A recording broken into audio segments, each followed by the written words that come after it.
Well, good evening, everyone. On behalf of the Institute of Architecture, I would like to welcome you to the symposium, The Status of an Object on the Future Paths of Architecture. We are particularly delighted to have Peter Eisenman here with his wife Cynthia.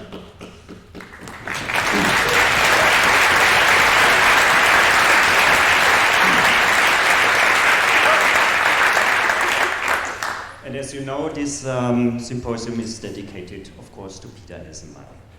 A warm welcome also to the distinguished guests and panel members of the symposium, all of them fellow companions of Peter Eisenman of many years and even decades. So please let me introduce to you Rafael Moneo, the 1996 Pritzker Prize laureate. Needless to say that the Pritzker Prize is the Nobel Prize in the field of architecture. Then Kristin Feireiss,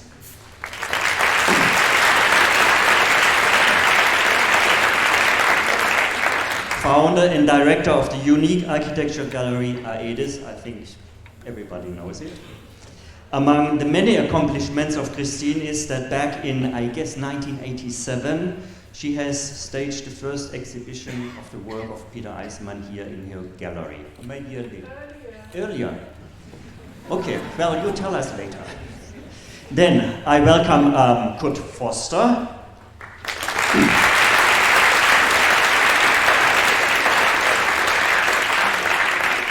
Professor at universities like Stanford, MIT, ETH, and Bauhaus University in Weimar. Founding director of the Getty Research Center, director of the 2004 Venice Biennale. You might remember, metamorphosis was the topic. Currently, he's the director of the PhD program of the School of Architecture at Yale University. Then I welcome Jürgen Mayer H from Berlin.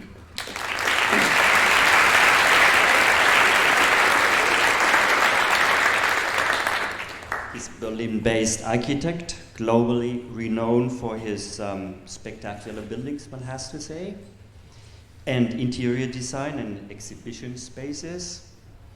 Among the buildings, of course, the Metropole Parasol project in Seville, or the border checkpoint in Georgia. You probably know these projects. And then I welcome here to the left, the philosopher Petar Bojanic from Belgrade. Welcome.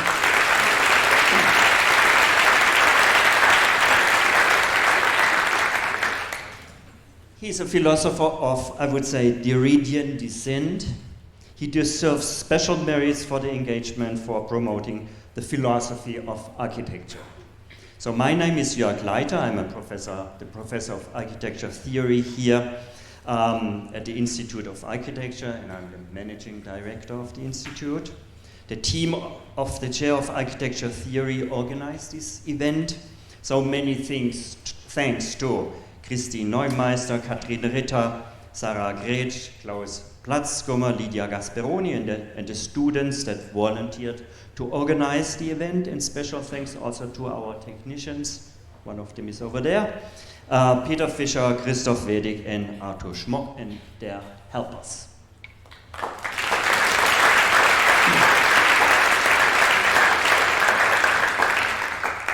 Well, in this symposium, we first will have two welcome speeches of Rafael Moneo and Kristin Feireiss, followed by a panel talk on the topic of the symposium on the status of an object on the future paths of architecture. And then, and on the panel will be, of course, Peter Eisenman, Kurt Forster, Jürgen Mayer H, and Petar Bojanic, and I will do the moderation. But first, I would like to give a brief, let's say, outline of an introduction into the symposium's topic and the reason behind all of this. The symposium is held at the occasion of an honorary doctorate award to Peter Eisenman. He will receive the honorary doctorate for his achievements in the theory and philosophy of architecture. that is, for his contributions to the advancement of the science of architecture. It has been a good 20 years since the TU Berlin last bestowed an honorary doctorate to an architect. It was Oswald Matthias Ungers, and I think it was in 1998. With this symposium, at the eve of the awards ceremony, which will happen tomorrow, we would like to take the opportunity to talk to Peter Eisenman about his theory and philosophy, or better, quoting a well-known book by Manfredo Tafuri about his theories and history of his architecture and architecture at large. And there's no better way than doing this in a symposium, in a panel talk, together with some of the most distinguished protagonists of contemporary architecture. With this symposium, Peter Eisenman is known for his designs. Just think about the brilliant house series that he started with House 1 in 1967 and ended with the Guardiola House in 1988, the Wexner Center, of course, in Columbus, Ohio, and here in Berlin, the apartment house in Kochstraße, now Rudi-Dutschke-Straße, and the Mahnmal for the murdered Jews of Europe. But even more, he is known, particularly in the architectural community, for his steady output, of treatise on architecture theory. And I use this word treatise in the sense of the Renaissance sense, treatise of architecture theory. To name some is post-functionalism, one of the articles, the formal basis of modern architecture, his Cambridge dissertation, or the book on Giuseppe Terragni, Formations, Decomposition, Critiques, and more recently the book Palladio Virtual. Outstanding in this respect is also the Institute for Architecture and Urban Studies, a think tank for the critical reflection of architecture that he founded in 1967 and headed for 15 years as its director until 1982. In hindsight, we understand that if you wanted to succeed in the field of theory, you had to go through the Institute of Architecture and Urban Studies and let yourself be infected by the spirit of the critical thought. There's more than one reason to see one of the founding figures of contemporary architecture theory in Peter Eisenman. With him, a new chapter in theory was opened.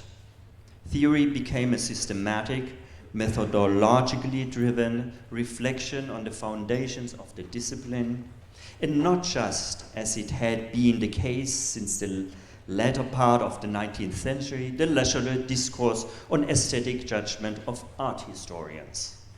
Theory turned into the critical discourse about architecture's invisible conceptual and cultural undercurrents, its inherent ideologies, or, to put it in Eisenman words, repressed texts.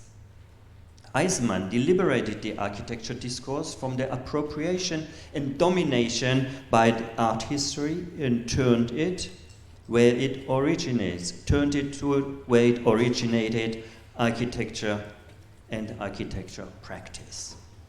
He redefined the concept of practice as it now not only refers to the building practice as such, but includes also the design process as practicing architecture. So turn it back to the drafting table or to the model shop. So he extended the making of the building from the physical to the conceptual level, to the lineamento, to talk with Alberti's concept of the line drawing. Not only did Eisenman stir up the self-righteous discourse of modern architecture in the 1960s and 70s, but with Derrida's supplementary aesthetics and semiotics of différence, and no less with psychoanalysis, he widened the theoretical scope and added new layers to the architectural discourse, such as philosophy and psychoanalysis. already at an early stage by applying structural linguistics and generative grammar to the field of architecture thinking. He paved the way and opened doors for what was to enter the architectural discourse only decades later. It is the logic of the digital and the logic of design process. But still, of equal importance to theory are Eisenman's designs.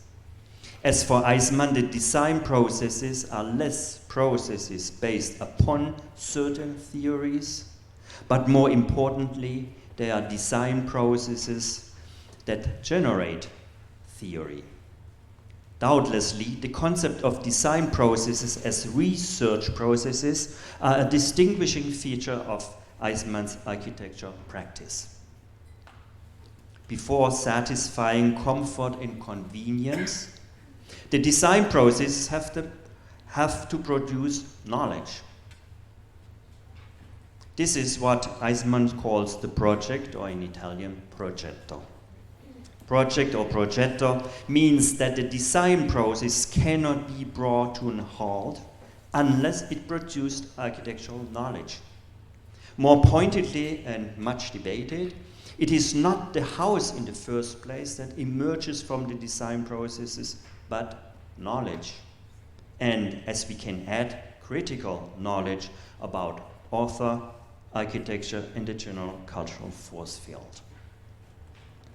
Already in the design of the first houses, like House 1, design processes are processes of discovery, or better self-discovery of architecture, where architecture will be informed about itself. They turn into tools to the better understanding of architecture's underlying concepts, its hidden unconscious ontologies and hegemonies. After Peter Eisenman, the design processes cannot be but critical tools of self-emancipation of architecture. We can even go a step further. With Eisenman, it comes to the surface that design is research. This is what the progetto is about, and this is what the work of Peter Eisenman is about. And vice versa, research is design or designing.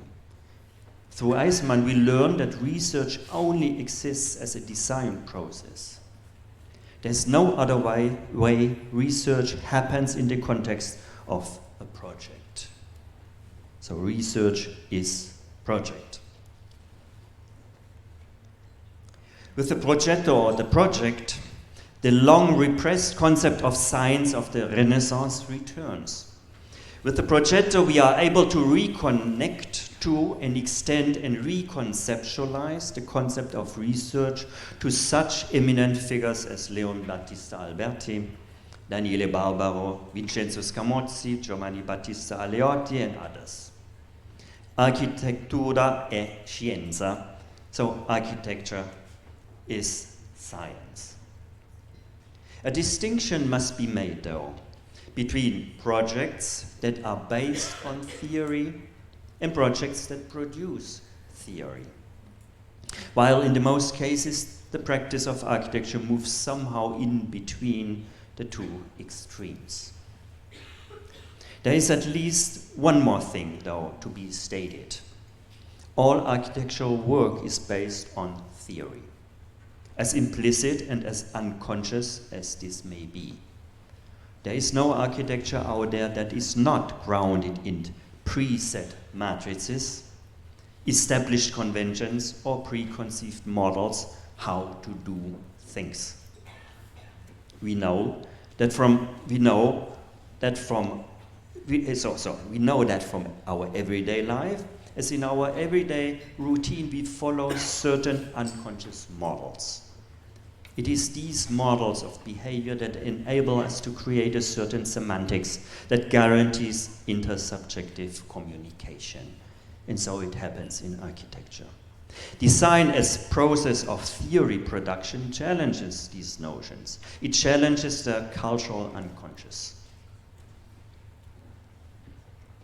Most importantly, Theory is not only challenging the status, though, of the architectural object, but is challenging the status also of the author. It displaces both the object and the author.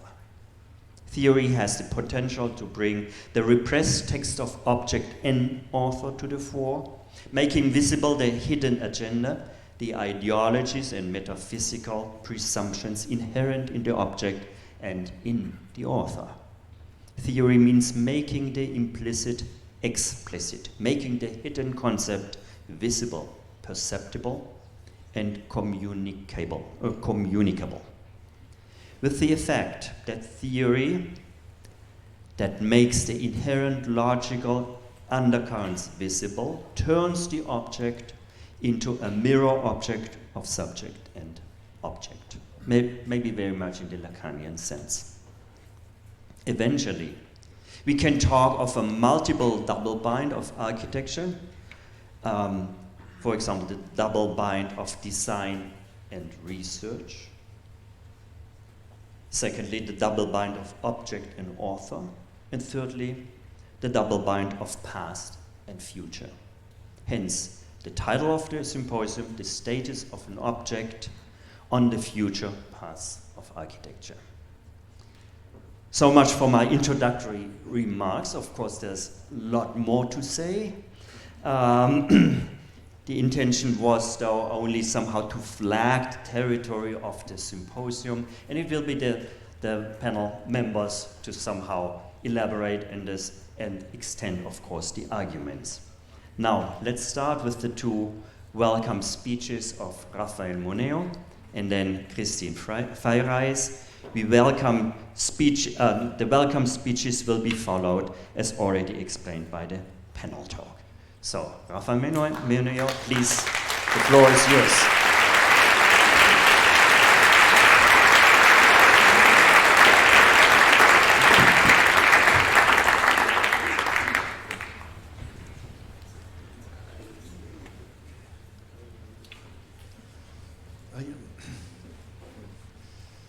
Good afternoon to all of you. I am sure that it is unnecessary to remind you that Peter Eisenman has been a crucial figure at the center of the world architectural scene over the last nearly 60 years. Since the early 60s, when he received his PhD at Cambridge, he has been active as an architect, professor, publisher, and activist, always contributing to the discussion of architecture, whether through institutions like the Institute of Architecture and Urban Studies, or magazines such as Opposition and Skyline, or teaching in a number of schools, including Princeton, Cooper Union, Cornell, Harvard, or Yale. His voice has been listened to in countless lectures, symposiums, exhibitions, and biennales. Architects all over the world should be grateful that he has played such an important role promoting architecture everywhere. But to work on behalf of architecture for him was always, and I would like to emphasize this, to study architecture from a theoretical point of view, something that has been said before me in this moment by Professor Gleiter.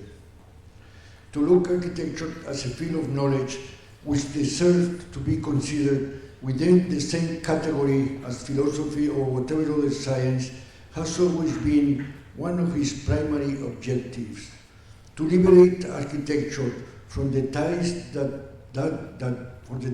bound it either with symbolism or functionalism, and instead to establish its autonomous abstract status has been his inevitable goal.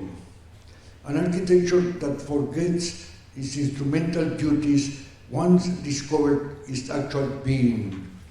He has always seen that as the accomplishment of his mission and the fulfillment of his most profound and personal desires. He was convinced that some Italian architects, such as Alberti, Serlio, Palladio, Scamocci, or even Terrani, were aware that the theory of architecture was possible. For them, an architectural theory was able to describe the true essence of a building, so establishing immediately its attributes. With more or less success, a theory of architecture was developed until the Enlightenment. But in the 19th century, things changed.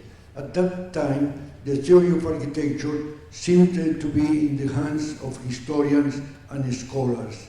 As a result, architecture was thought of as an automatic reflection of the time. Such a way of thinking became almost a commonplace, accepted even by the avant-garde. Eisenman courageously tried to keep track of the old theoreticians, of those Italians that he mentioned, attempted to offer a new version of what the nature of a building was, allowing him a new approach to architectural theory. In order to do so, he tried to be in contact not so much with builders, but instead with philosophers and thinkers, which introduced him to the terms that provide him with the proposals for a new description of what a building should be. And without entering into detailed analysis, I would like to emphasize today how he was alone in this ambition. Indeed, the target that Eisenman has established for what he wanted to achieve with his theoretical proposals was something that has left him almost alone, regardless that he has been so active, regardless that he has been so many friends and even attention in schools. I would like to say that in my view, what he tried to say wasn't so easily transmissible, and that therefore his goals belong more than himself to anybody else, and that therefore I said that he was so courageous to speak in, let's say, the end of 20th century architectural theory was more than a difficult endeavor. It was something that needed such a strong conviction, and I will not discuss whether he succeeded or not, but that the respect that deserved his proposal is enormous, and I would like to say that. I would like to emphasize today how he was alone in this ambition. It was beyond simply updating of the modernist language. I see that it has been misleading to believe that he has been the chain, or the link in the chain of something that has been lost of modernism. He tried something more beyond modernism, and therefore the difficulty of understanding what he tried to say. Eisenman architectural theory wasn't the missing link of the modernist chain. He should offer a new version of what building could be, beyond either any organic description of the relationship between the elements and the whole, any linguistic invention, or an understanding in a deterministic way of responding to contingencies, including among the contingencies construction itself. Seen in retrospect, among his many contributions to the architectural world, not the least valuable has been his always declared willingness to establish bridges between America and Europe. The broad condition of his theoretical proposal, endowed with an autonomous condition, advocates for extending this field across continental borders. But perhaps it was something that could be considered even more personal. Was his contact with Europe in the early 60s responsible for his continuing attempt to establish connection between America and Europe? Or was his recognition of the Western cultural achievement which brought him to establish contact with the original sources? European architects, and myself among them, ought to recognize Peter Eisenman for his continuous effort to bring colleagues to America and to share with them his views about the disciplines in both sides of the Atlantic. His presence has always been a stimulus, very valuable stimulus for all of us. Almost unconscious recognition of this love he has for Europe, the city of Berlin has given him the opportunity to work here as an architect. The IBA, before the fall of the wall, which tried under Joseph Kleich's instigation to rebuild West Berlin, gave him the opportunity of transferring his experience of his house projects to the broader conditions of collective housing in an urban context. The Checkpoint Charlie project makes an ambitious proposal by offering an alternative language to a rather conventional program in a city. The most radical Eisenman is still there. Unfortunately, the extension of it didn't happen, leaving the architect without the possibility of conveying all at once in a single building the past, the present, and future. Still, I like to look at this project in Albertian terms. Also, Alberti thought that his Basilica of San Andrea was able to contain in its physicality, physicality as a building, its Roman past, its Renaissance present, and the forthcoming future. Although Eisenman didn't realize Checkpoint Charlie in its entirety, his drawing still captured quite well his intentions. But there is also another unbuilt project that I would like to mention today, the Max Reinhardt House, the other project Eisenman offered to the city, powerful and breathtaking, and even though it wasn't built in Berlin, it has been the inspiration for several versions around the world. In spite of the fact that Eisenman tried to give his architecture the value of abstract timelessness, one ought to admit that against Eisenman's wishes, the spirit of the time inevitably appears, regardless of whatever architectural theory. At the end, Max Reinhardt House is very much dated, very much able to say something about those specific years of the 90s when it was done. Even though I emphasize the value of this, of the attempt of this abstract theory of architecture, the presence of time enters whatever and makes the buildings tainted by that. And that indeed happened in a building which represents so well the end of the century of Max Reinhardt House. Almost 20 years later, or after Checkpoint Charlie, the memorial to the martyred Jews of Europe asked of him something completely different. Architecture was asked to keep alive a historical fact, and Eisenman as an architect solved it, accepting that architecture was still able to fulfill its long-standing commitment with symbolism. The monument forced him to reflect how much his ideas could stand present in a much more moving circumstances. Now, to build wasn't the exhibition of a disciplinary talent. Something more was needed, and the ability to merge feelings and memory with his architectural idea creates one of the most remarkable pieces in his entire career. Who is able to think in the heart of Berlin nowadays in another way about those who suffered from such a profound tragedy? Eisenman succeeds in speaking of single individuals as well as the historical fact, and conveys their lasting presence to those of us living today. Perhaps these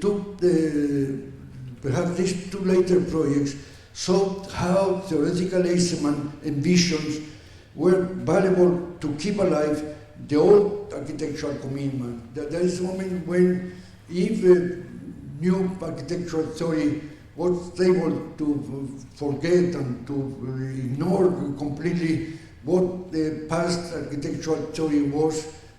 I can imagine that is what Eisenman was looking for, and instead his own theories needed, that proving in these two projects that it was able to afford what actually the new circumstances were asking to him, that circumstance of symbolism, that circumstance of reflecting the spirit of the time so forcefully and so valuable, in such a valuable way as he did in Mass Reina building. And indeed, after what I have said, I want to manifest how extremely pleased I am today seeing that the Technical University of Berlin recognized Peter Eisenman for his contribution both to the architectural world and to the city of Berlin, bestowing on him an honorary degree. What an appropriate way of recognizing what Eisenman has done for this city. Colleagues and friends, join Peter in this celebration, and I thank the Polytechnic for this initiative, and I would like to tell Peter how architects all over the world look to this decision as an act of justice which crowns an entire life dedicated to architecture. Thank you.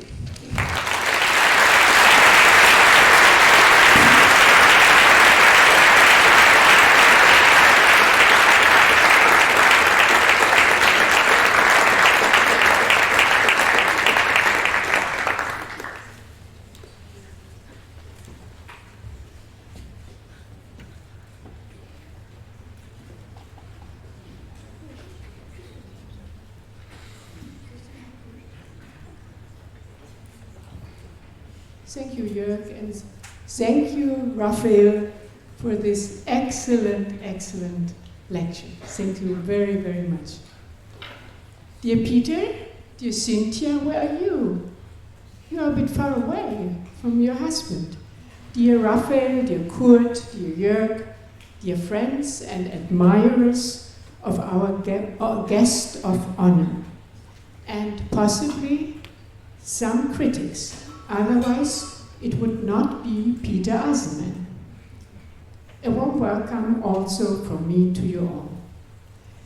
When Jörg Gleiter asked me to say some words of welcome, I felt honored and even excited when he wrote that he expects from the symposium and the speakers a very, quote, a very lively event and speeches enriched with personal insights and memories.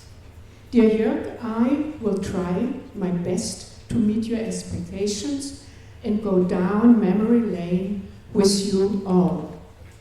There are outstanding experts in architecture theory present tonight, who will fulfill the academic part by discussing Peter's pioneering role for and significant impact on architecture in theory and practice since decades. This is not my part, it's a bit different. Picking up on the title of today's symposium, the status of an object might be, maybe I learn later what it is about, it was not really clear to me. The title of my welcoming words could be The Muse of a Subject.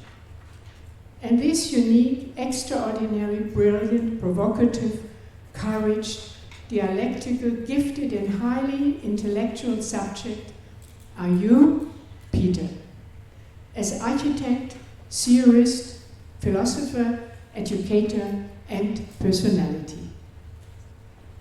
Since you are receiving the honorary doctorate here in Berlin, I would like to touch your relationships to the city and to Berlin. A lot you have in very essential comments you already heard from Rafael Moneo. I only can add a bit, hopefully not to repeat too much.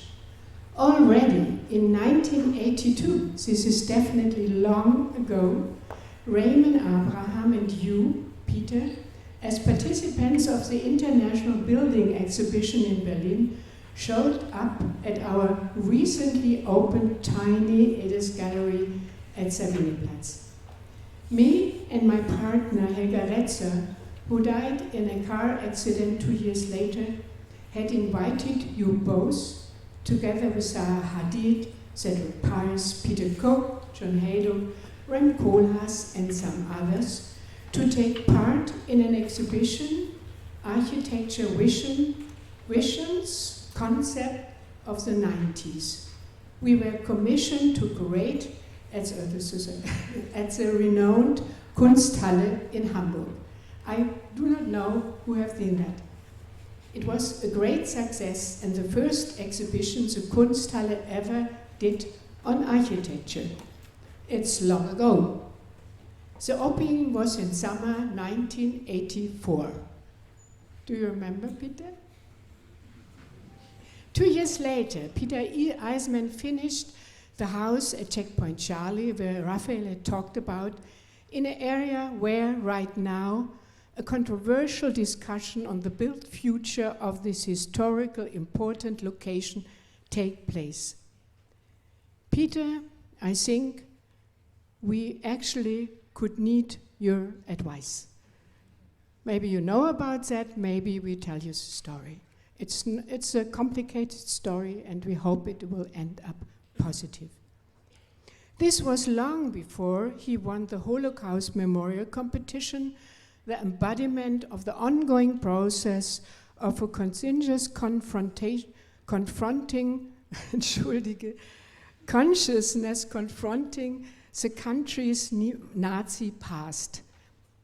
Your proposal caused strong political and societal discussions, including polemic attacks at that time.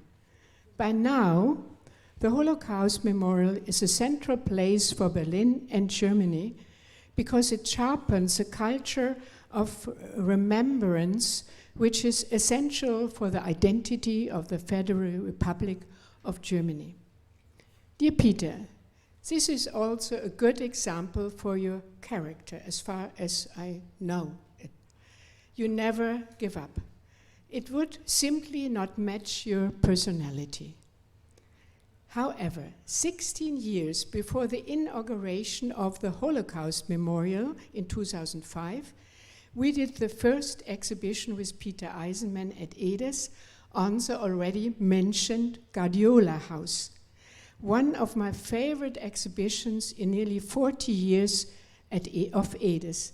It was a wonderful project, and the catalogue of this show was the only title of, meanwhile, nearly 500 different Edes catalogues. We had not a single copy left. We could not even find one on the internet, nearly not to believe. So the architecture critic Falk Jäger lent us his one, and we could finally make a copy minimum for the Edes archive. But to open this exhibition, a miracle was needed.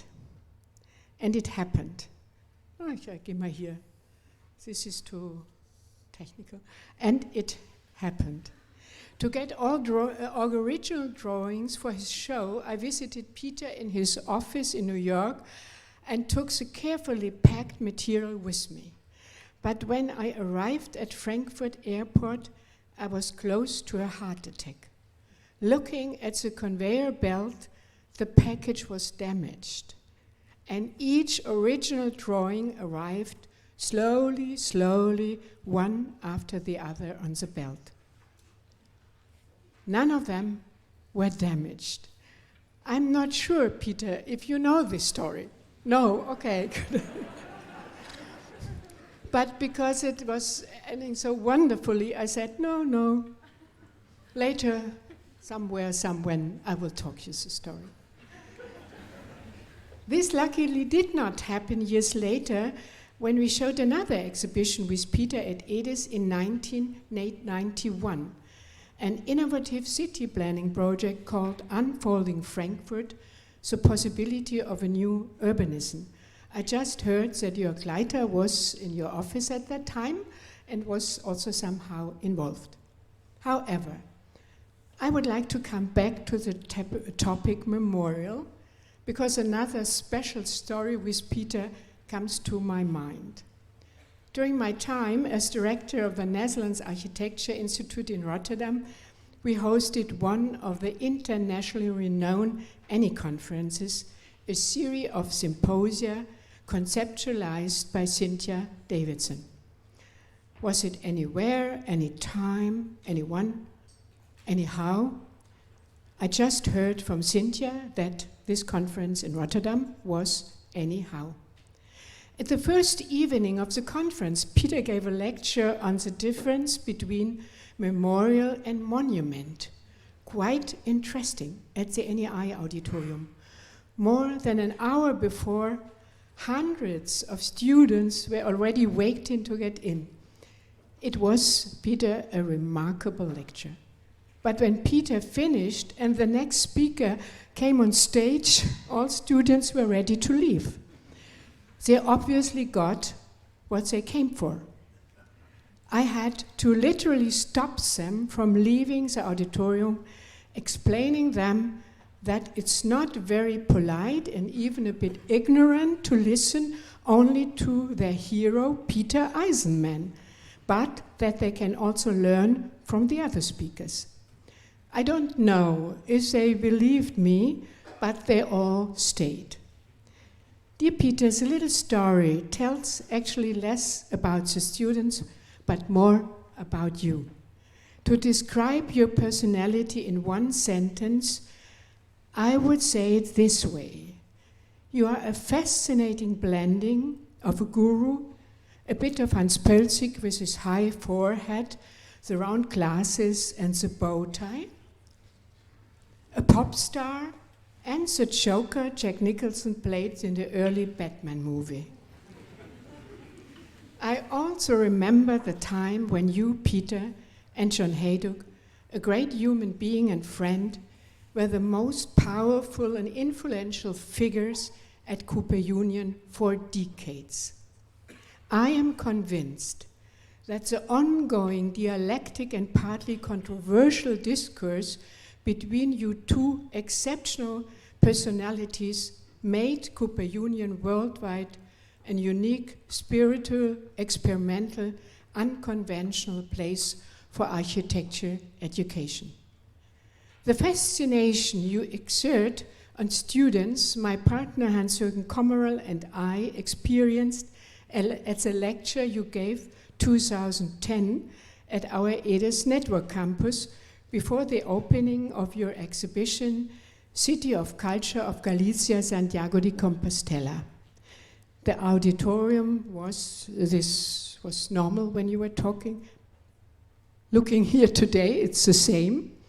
Packed, and everybody was excited when you, after the speech, allowed questions, which were mostly about your personal view on architecture and architecture theory. At the end of this evening, there were standing ovations. I hope you remember that, but this never happened at architecture lectures normally. This time, precisely tomorrow, it will end with, to quote the official invitation, the award of an honorary doctorate to Professor Dr. H.G. Malt Peter D. Eisenman, PhD. Dear Peter, you deserve this honor more than anybody else, and we all are happy, and I think most of you will be there tomorrow, being with you at this special moment. Thank you, and thank you to you, Peter.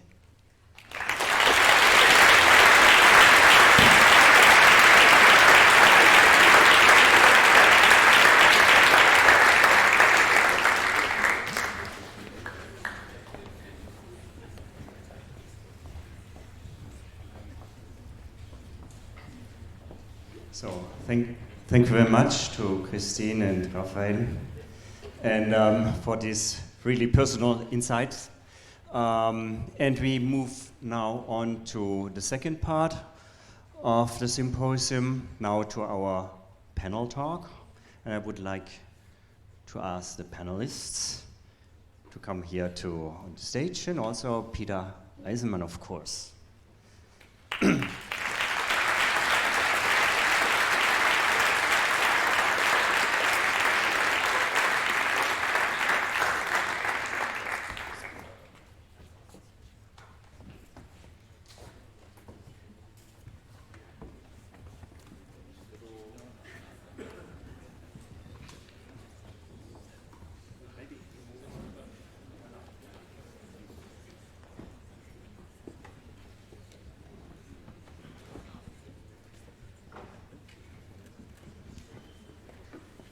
Okay. So maybe I do not introduce you anymore, the panelists, but on the right-hand side, this is Petar Bojanic, the philosopher, Jürgen Mayer H, of course, Rafael Moneo, and Forster, Peter Eisenman, and myself. So, well, I asked actually maybe a week or so the panelists maybe to prepare some opening remarks, some special, I know, to talk about a special event or somehow their likes and dislikes in regard to the theory and philosophy of Peter Eisenman. And I would like to start with Peter, you. Sorry? With the philosopher, of course, yes. Good evening. I would like to thank Jörg Gleiter for his invitation to speak today and participate with you all in a laudatio to a great architect, Peter Eisenman, one who, above all, has a project. I know many of you know what I mean by this. But also Eisenman, the great philosopher, that is theorist who has perhaps better than anyone else written about architecture in the previous century, and at the turn of this one, having also founded and advanced what we might call the epistemology of architecture or architectural philosophy, which is actually his own phrase, not philosophy of architecture. What is epistemology of architecture? It comprises at least, I think, three things. First, that architecture produces some specific knowledge, different to other knowledge. Then, the architect creates concepts that can be classified and ordered. Words such as design, concept, project, plan, idea, platform are different to one another. We should not be using them arbitrarily. Architects must learn to read and learn from one another to harmonize their experience. And finally, that the language of architecture possible as such that it has its own discourse and genre. As I am the only one among you not an architect, allow me to justify my position in three small steps and potentially construct a small sketch, give context for Peter's own contribution and elaboration. First, my presence here is closely related to my mentor and Peter's great friend, Jacques Derrida. Namely, a few years ago, Peter said that in his life he has had three mentors, Rowe, Tafuri, and Derrida. I hope to soon be able to say that Peter is also my mentor, which is no easy feat, having a mentor or having the right to a mentor, as it is particularly responsibility. Yet I'm not sure whether Derrida would be here today, or even whether and to what extent he is here today, but I'm certain that he remains immanently present in Peter's texts and acts, or in his head. And my second step concerns Peter's head. In a letter of September of this year to the Turin architect Alessandro Armando, who wrote a book of the project as a document opposing the intentionality of the architect and the myth of anteriority, Peter writes, I think my idea of bottega is different. For me, bottega is in my head. The atelier, the studio, the laboratory, or boutique, since etymologically bottega is a place, or un luogo, meant for storing sundry objects, is above all in the architect's head. What are these objects or object in the head?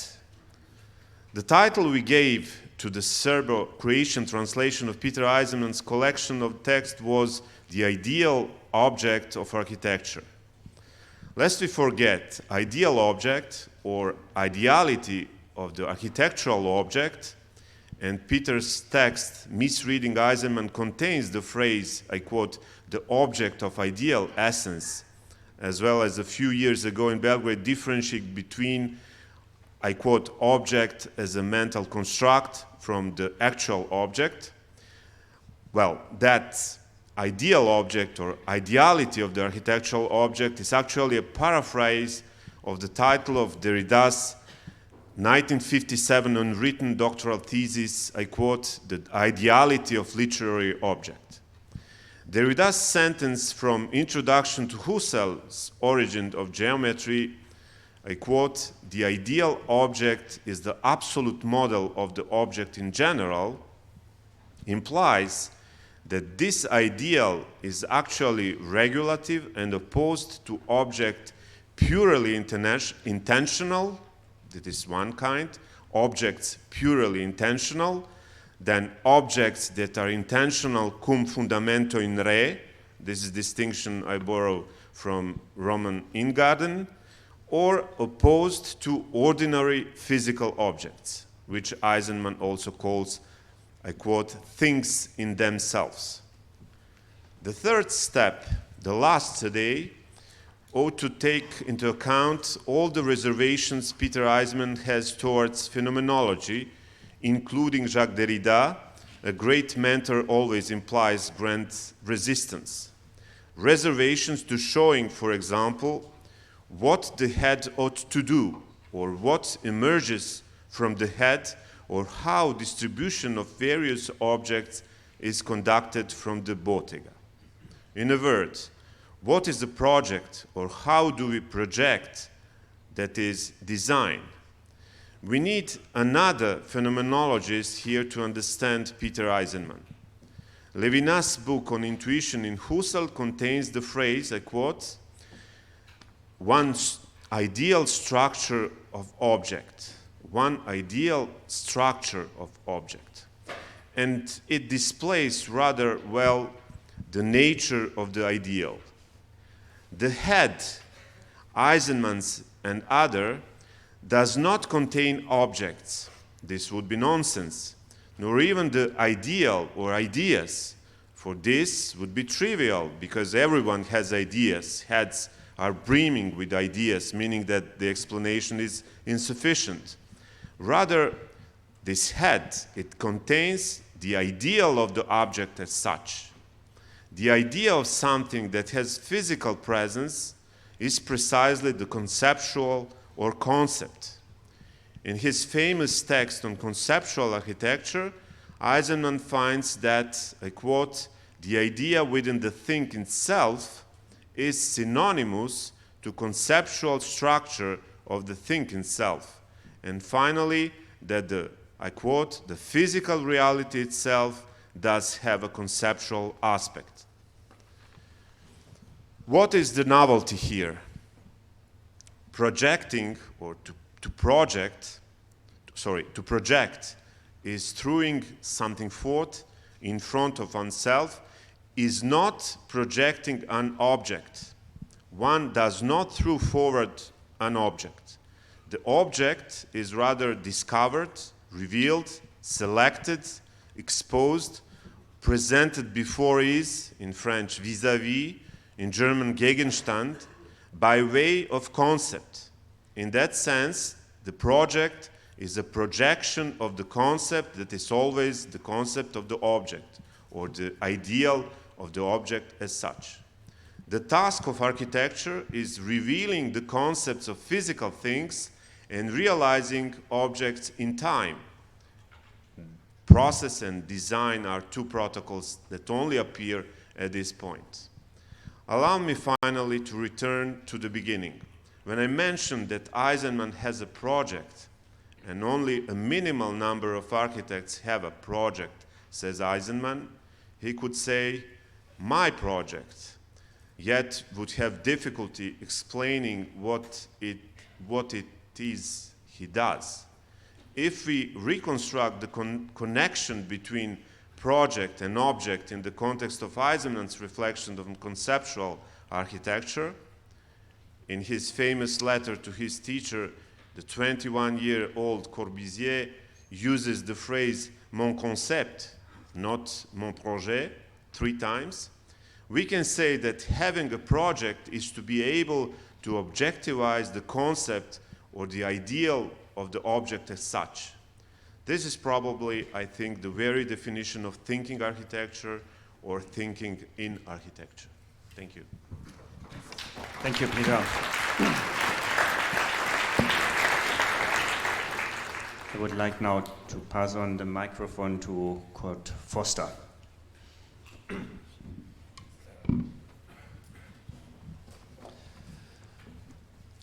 I take license through the wonderfully engaging recollections of Kristin Feireiss, and rather than immediately jump into the turbulent waters of theoretical reflection, I'd like to splash around a little bit in the life that surrounds them.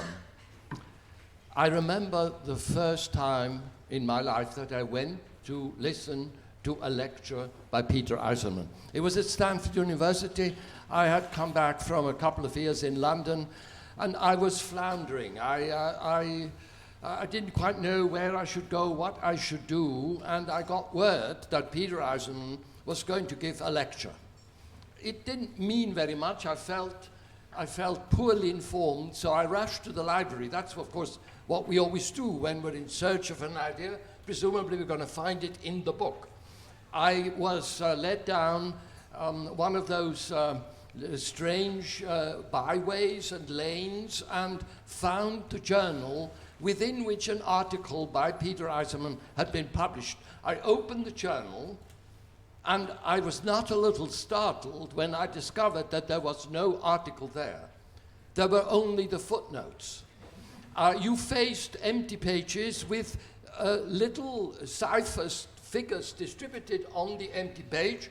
By the time you came to the footnotes, you saw a densely spun documentation of something which must be of considerable weight and significance, because it was a blinding array of authors and titles and comments on the publications. So you were left guessing the content of the thoughts, of the ideas. You were in fact lured to come to an object only to find a conceptual shadow of that object on the pages.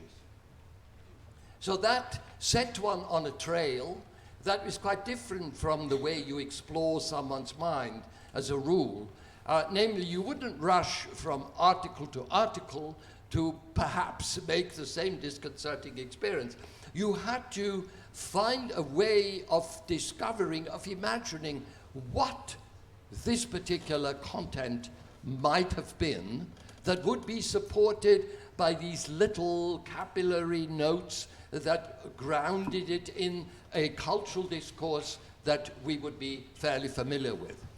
In pursuit further, and when I had the chance to see Peter more often and to have him come to Rome, where at a particular moment in Rome in the mid-70s, he actually was himself in a position vaguely comparable to mine. He didn't quite know where things were going because he arrived with the triumphant announcement that he had just lost House 10. So House 10 had gone down the drain. It became a white page.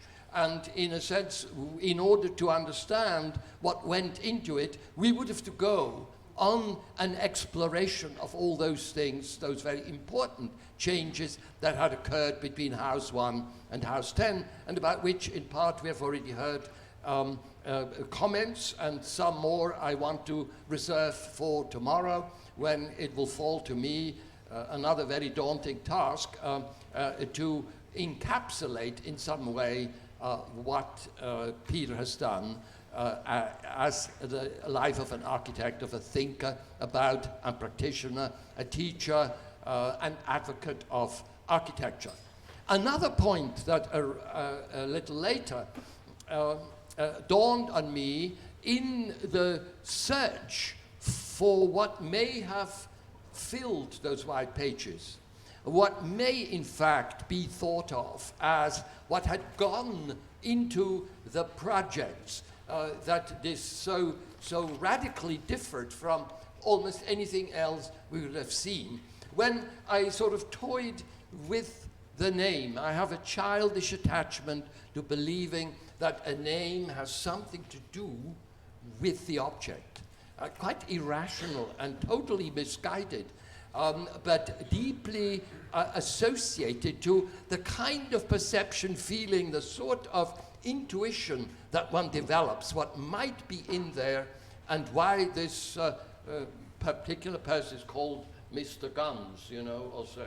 You begin to think about it. So I toyed with Eisenman, and I discovered quite simply that if you spell it backward, if you read it backward, it says N is the end, so you don't have to, you don't repeat that. The next is an E, so it's M. So it says amnesie. So Eisenman forward seems the man armored with all the philosophical cuirass and the weapons that are required to fight in the world, but back he's fallen asleep. He's left the picture. He's left another white page behind, and we're left guessing with the footnotes about its content.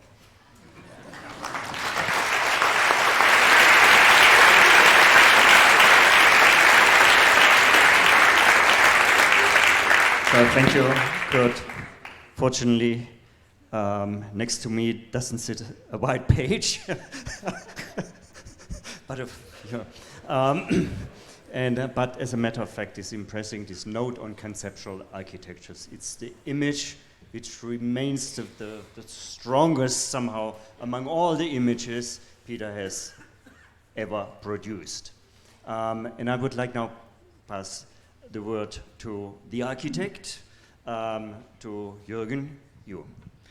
Thank you. Well, how to continue after Kurt's talk? Difficult task. But in a way, I might be the only one who really knows Peter in different constellations. First, as a student, of course, I think through all my career as an architect, there was always Peter Eisenman somewhere, either as this myth and this mystery, you know, from magazines and introducing a discourse which was not what we learned in school and universities here in Germany. All of a sudden, it was not about an object, it was about fields, about grids, about constellations, about swarms, something that we didn't know in school. So I didn't really understand the title of this talk, because I feel when I look at your work, it's not about objects. It's about more of an iteration, a possibility of one state in a continuous flow. So this is something that really asks me, how do we design and what are the vocabularies that we can develop, or the components in making an architectural and spatial argument. Then I went to Cooper Union and I was taking classes with Peter, but not design, but literature classes. And again, it was this ambivalence in designing and looking at architecture that was maybe coming through reading of post-structuralist literature that was the topic at that time. Again, you know, coming from Germany and Stuttgart, it was all completely new. I tried to figure out what this means and how architecture can be produced and argued beyond a site, a history, a context. This was kind of what we learned here. And this was quite eye-opening. And then many years later, we ended up in New York on a panel where you presented your Santiago de Compostela project, and I presented the Metro Paris and Seville, both projects in Spain at the time when the on-site exhibition at MoMA opened. And this was all of a sudden somehow strange to like sit next to Peter as a colleague and somehow facing similar questions on how to work in this quite important historic culture in Spain with an architecture that embraces future and also echoes into the past. And now I'm happy that Peter is here in Berlin, and it's fantastic to see you getting this honorable doctorate here at the TU. Thank you.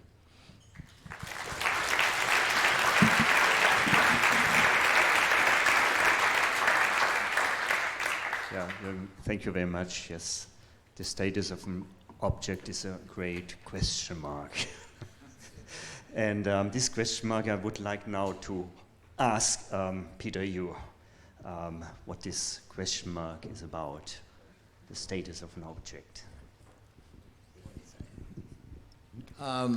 Well, thank you, Jörg. I feel in a very difficult position because if I look carefully at the poster, I know who the object is now.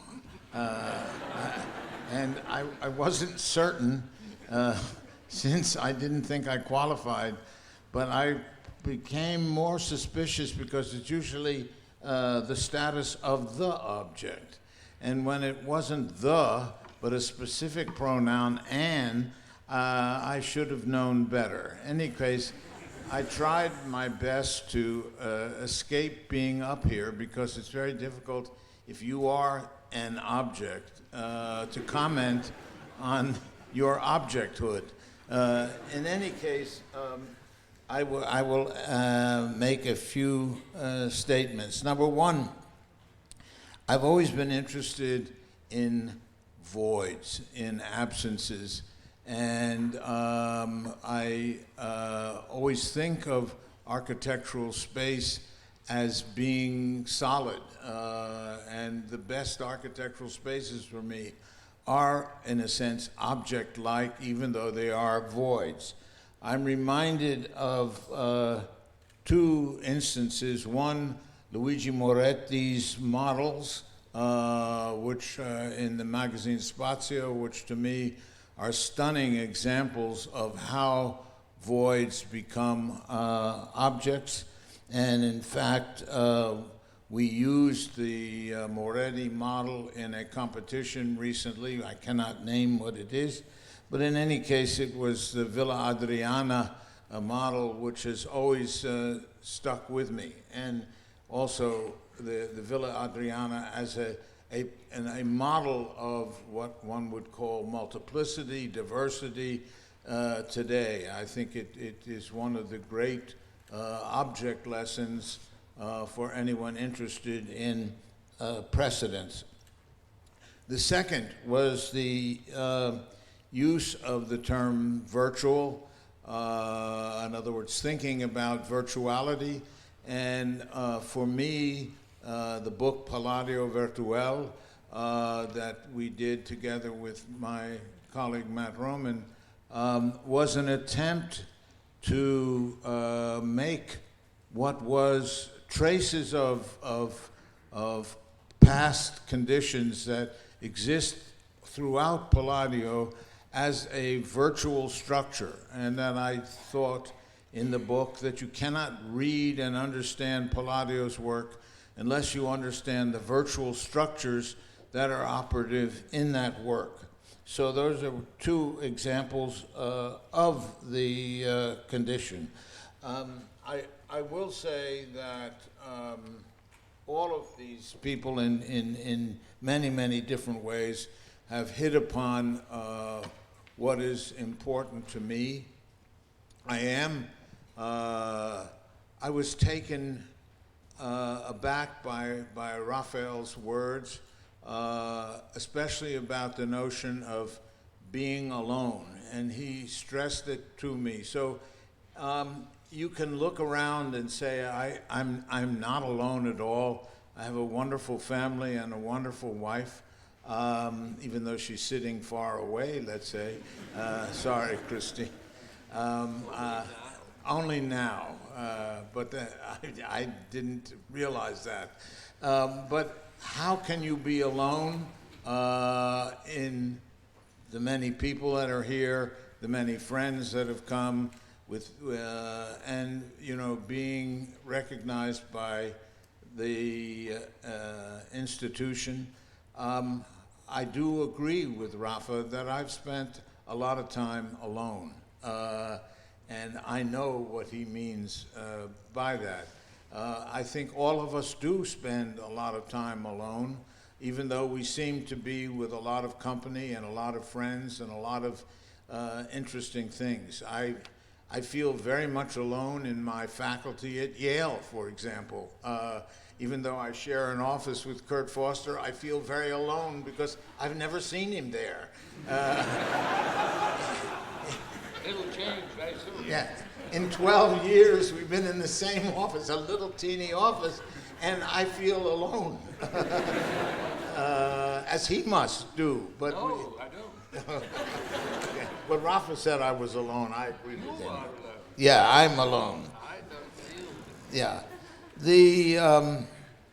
The last thing I want to say is that while I have produced a number of buildings and a number of books and a number of students and a number of ideas, I still haven't produced the one thing that has eluded me, and that is, like my colleagues, Robert Venturi, Aldo Rossi, Matthias Ungers, Rem Koolhaas, I haven't written the book that I need to write about what it is that you all are talking about. And I would like someday to be able to synthesize all of the ideas that I hear. I think that people say, this is what Peter Eisenman is, and I begin to say, no, that's not me. And every time someone speaks, I'm not convinced it's me. So I promise you that before long, I will write the book that I should have written maybe 50 years ago. And maybe it will be more informed with a sense of the future rather than a sense of the past. And I'm very hopeful for all of our future, because I think we couldn't be at a more low point in both the political, social, and economic situation in the world, and I include my wonderful country. And I have taken my president's statement, MAGA, which is his great phrase, and used it to say, make architecture great again. Thank you.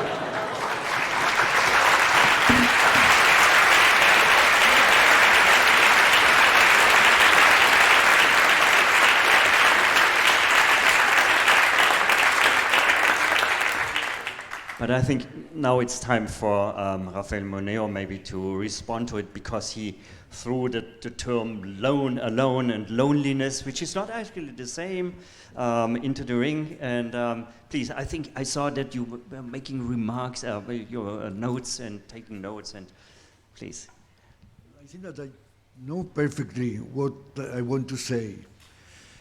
I would like first to, let's say, to thank Peter, because it's true that we don't feel, personally speaking, alone anymore.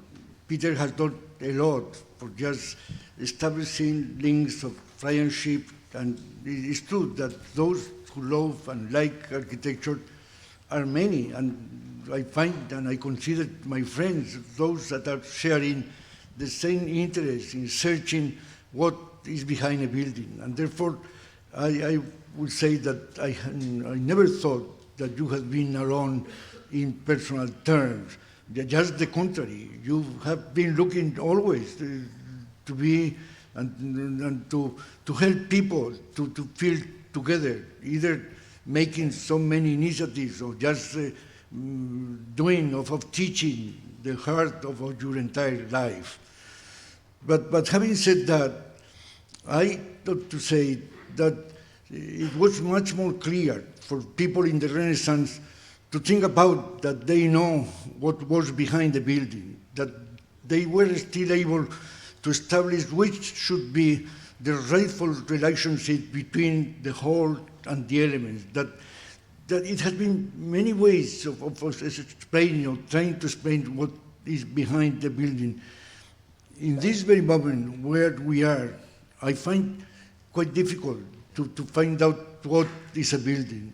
I would dare to put the point today here on the audience, because I think that perhaps we have been too confident when talking about objecthood, that just identifying buildings with objects, we were able to make easy the task of understanding what a building was.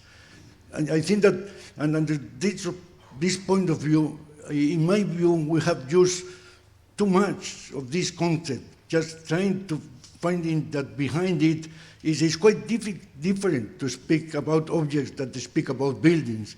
And as much you speak about buildings, less you think that buildings are objects. In this very moment of my life, it is very difficult to me to find out the building that it could be thought as an object.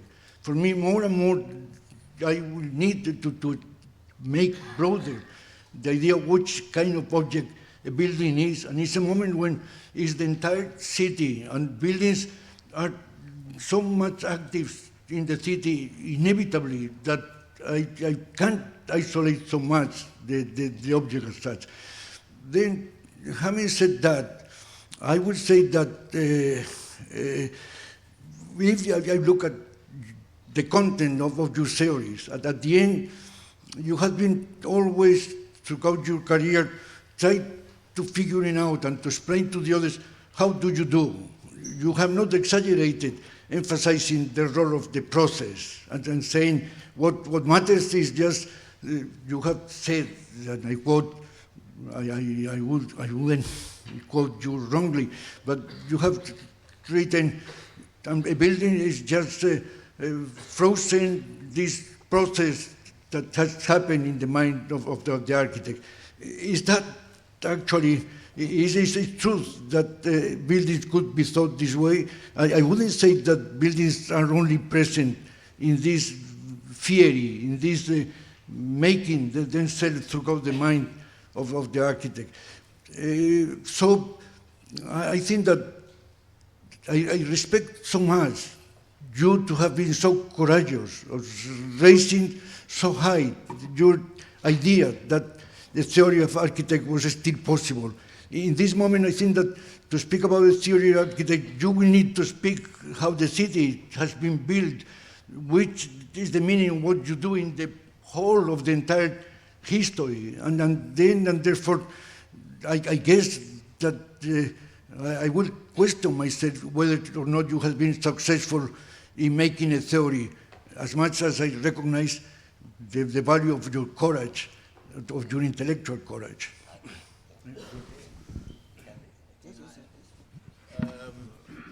First of all, Rafa and I go back a long way, and we basically don't necessarily agree about anything. He's just written a text which questions the kinds of things that he has espoused here for Cynthia's magazine Log. Number 44, I would certainly think it's really worth reading, not only Rafa, but the other contributors. In any case, I have gone over that article probably 3 or 4 times, redlining, blue lining, black lining. It's just full of motes because I have to answer Moneo's argument. And he's now put it down in front of this audience that I for sure will answer Rafa's argument. I think the argument basically comes like this. It's basically not about, which we always thought it was about, modernism versus postmodernism, because both of us, in a sense, even though we might have espoused modernist ideas, probably were postmodern, not in the way that Charles Moore and Charles Jenks and Robert Venturi perhaps thought, but postmodern in a real sense that we weren't modernists. I find those terms not useful today. We are no longer concerned with modernism. I thought modernism was a universal idea when I grew up. I believed in the modern. I believed in Howard Rourke and Gregory Peck in the Fountainhead. I believed that architecture was able to solve all of those problems of the world. I no longer believe that because it's not believable. Modernism was not what it ended up being. And therefore, postmodernism was a critique on an empty shell. And to me, postmodernism is a way of unthinking what was happening in the 70s, 80s, and 90s. And I've said in many other occasions that the 70s, 80s, and 90s were what might have been the dark ages of architecture, with the hegemony of this shell of an idea called postmodern.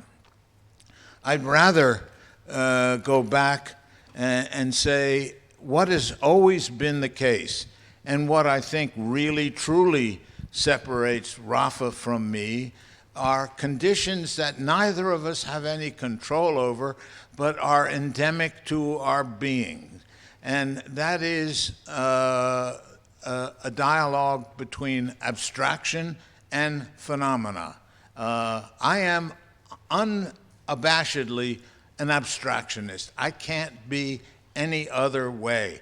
I like Raphael versus Michelangelo. I like Bronzino versus Carracci.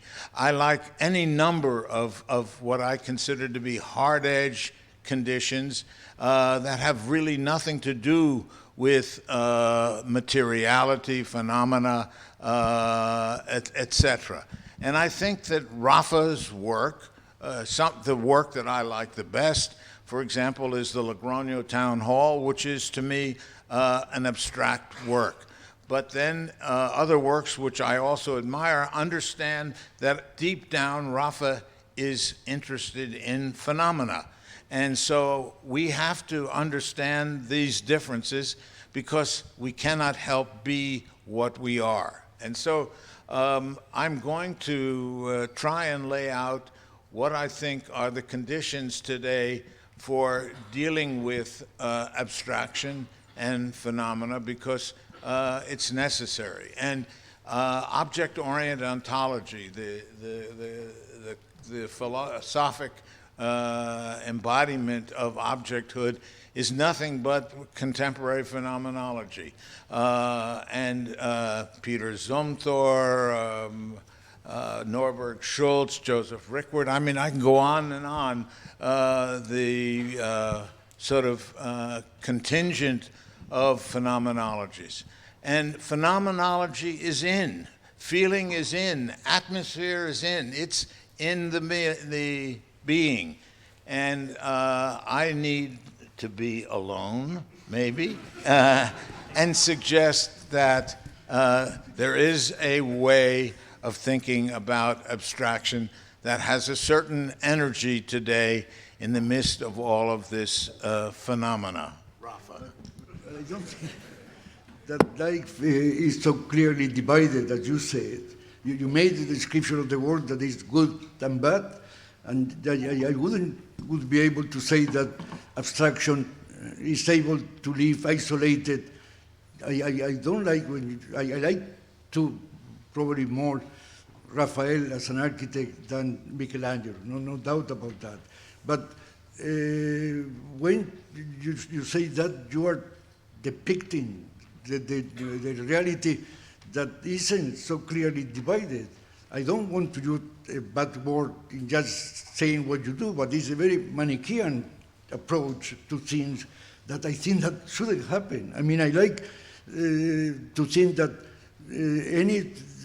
whatever happens just driven by some abstract thoughts, and yet needs to make this encounter with the world that you are describing as phenomenology. And then I don't like to look at architectural history just in such a reductive way. And under this point of view, anyway, I think that you understand what I am trying to say, and I would like to stretch on even more. But we can't follow just talking about names and architects, and therefore we agree in the things that we like at once. But actually, we don't agree in the way that we interpret the things has happened. Well, but Peter, there's something very interesting in your work, in all of your work. It's this moment of excess, driving the rationality of the process to the point that flips over and becomes an incredible emotional thing. And I always thought, you know, the Guardiola house, I mean, you get crazy living in the house. You cannot live in the house because it's somehow driving the rationality of the processes, maybe also the rationality of architecture to the point where it somehow contradicts itself and produces a new quality. Is this something about a phenomenon? No. Wrong road. Wrong road. Cindy is nodding, and I get the nod from Cynthia. Wrong road. It was a question. No, I can't say anything. The excess. I got the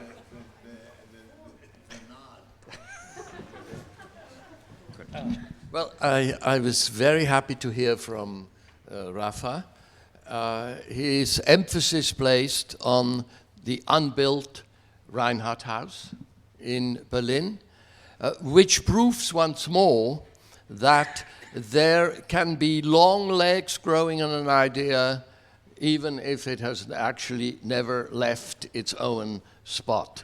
This is probably the only building among the hundreds and thousands of tall buildings imagined in the late 20th century where the going up and the going down are not the same. Where, in fact, it's not the elevator that introduces rationality into the structure, but the sense that, perhaps, I don't know, what goes up has to come down, right? It is a kind of pater noster. Things move in another way. And indeed, it is one of the truly extraordinary ideas when you come back to look at it. And I've recently pointed out to a very successful architect in this particular category in Switzerland that this holds this particular kind of thing. And she said, I don't know where we looked at that time. And that is a very interesting admission, because architects typically look, they stare at, they can't take their eyes off particular figments of models, and thereby they ever more narrowly drive themselves into the point where they make involuntarily an extraordinary series of judgments that are ultimately completely irrational and perhaps moral in some sense, perhaps economical or commercial in another sense. So I thought that was one of the great projects that belongs to a time, to a site, to a rethinking of the famous two versions of the towers by Mies for that particular site. If at the end of the century you can rethink ideas which seemed so final as to put a stop to architectural reflection in Mies, if you can rethink them, as Peter did in a number of exercises, and to come up with this, then obviously the story of modernism, whatever it may be called, is by no means closed, but it had been the door rudely kicked back open, right? You know, the future is often acquired with a certain violence, as we know, and any thought that is worth its salt will entail a certain degree of violence. It will have to force things to reveal themselves for what they are. And here I hope you won't write your book in this particular regard. You don't need to write the book. Your work does not need this kind of tabulation, a sort of dictionnaire d'architecture, right? You don't need the dictionary because, as you have so convincingly demonstrated, neither Palladio nor Terrani built their buildings from their schemes. The schemes are somehow in the end to be there because wherever you grasp a building, it will only partially, only hesitantly, or perhaps also in a momentarily exaggerated way, reveal that it is part and parcel of something. That's in that the ultimate scheme is not the starting point. It is itself a product of understanding. It's a result of cognition. Cognition will in the end give you the scheme as an instrument to acquire the idea. It is not simply the nest from which this egg was hatched, right? So leave the nest alone, go and have good dinner, and don't write the book. Well, we are not ready yet for dinner. But I wanted to ask Jürgen. So, yes. What do you want to ask? What did you ask?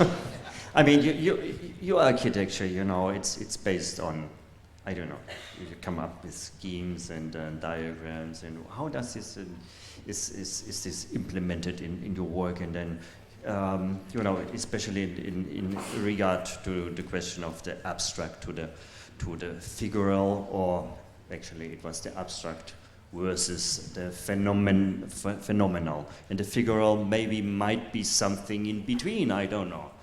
That would be the question. Yeah, I think looking at our work, there's a certain abstraction of a contextual question on a specific site. So usually the projects develop from a reading, which is of course you know, has certain tools of reading a site. It might be let's say the context in itself, the history of the site, maybe the program, of course, in conflict or in contrast to what is there. But then, of course, it's also an intuitive process to make a first judgment and trust that judgment or test it in its development. But in a certain way, it's always dealing with issues of scale, with issues of, let's say, working against the program somehow.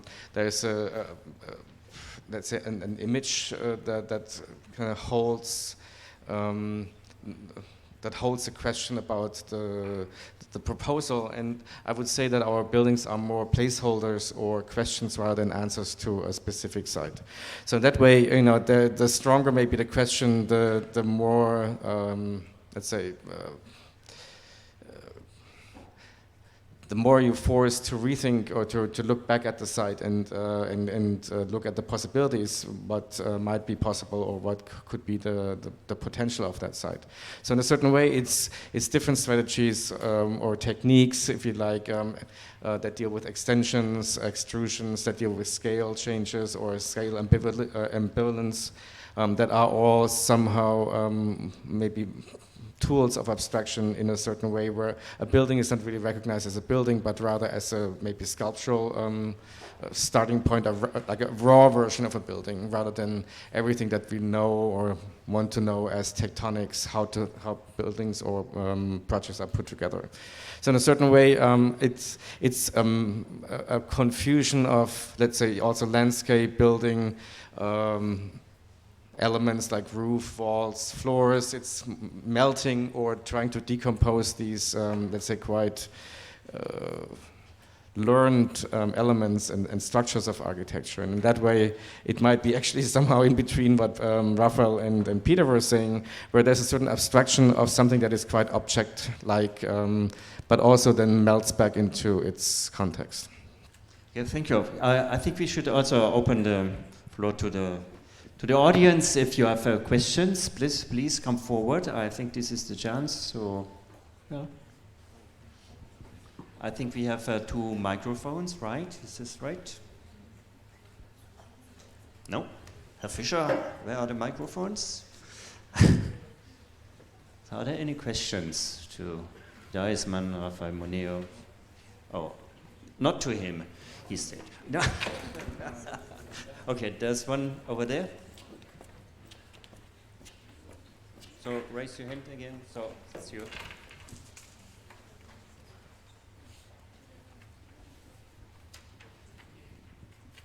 Hi, Peter.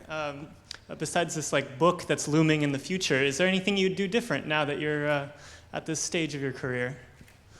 Like one thing that you now see as like a big turning point.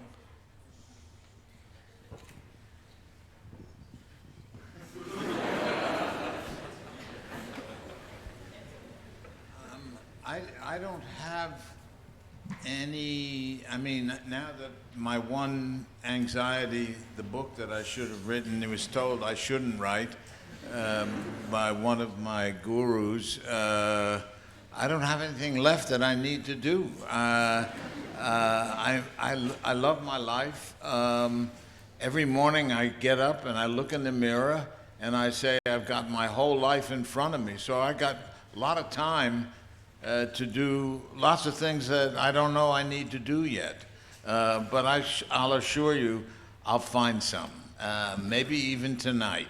But Kurt Forster didn't tell you, but we're writing a new book together for the first time. We're going to teach together after 12 years of sharing an office. And we don't know what we're going to teach or how we're going to do it, but it's some... What? We're going to do it. We're going to do it, and we're both very excited about it, and we'll see. So in a year, maybe 2 years, if you ask me the question, I'll tell you what I need to do differently. Maybe stop teaching with Kurt Forster, I don't know. But it's a great, good feeling to be here with all of these friends. Kurt rightly says we met many, many years ago in Stanford. Rafael and I met first in, believe it or not, Aspen, Colorado, in the year of our Lord, 1968. And we became great friends. He then proceeded to come to New York for a couple of years and had a child there, and took my Tone baby chair for nursing his baby. So we go a long way back. And we'll never stop arguing about the world. One thing I do want to say as a personal reflection, we were in Spain in '82 for the World Cup, and we were staying with Rafa, and it was the time in Pamplona of the Encierro, which is the running of the bulls. And we went early in the morning to the place where Hemingway would prepare himself by eating a half a bull's head served on a platter. We did that. Our children were with us. And we went up to the barricades in Pamplona to watch this running. And we heard the hooves of the bulls coming down a real live situation, I got to tell you. And suddenly I noticed the guy on my left, Rafael Moneo, jumped over the fence and started to run, right? And I couldn't believe this, that he ran into the bull ring, running around like something had possessed him. And I always knew from that day forward that no matter what I said, he was going to be all right. Thank you. So there's a question over there.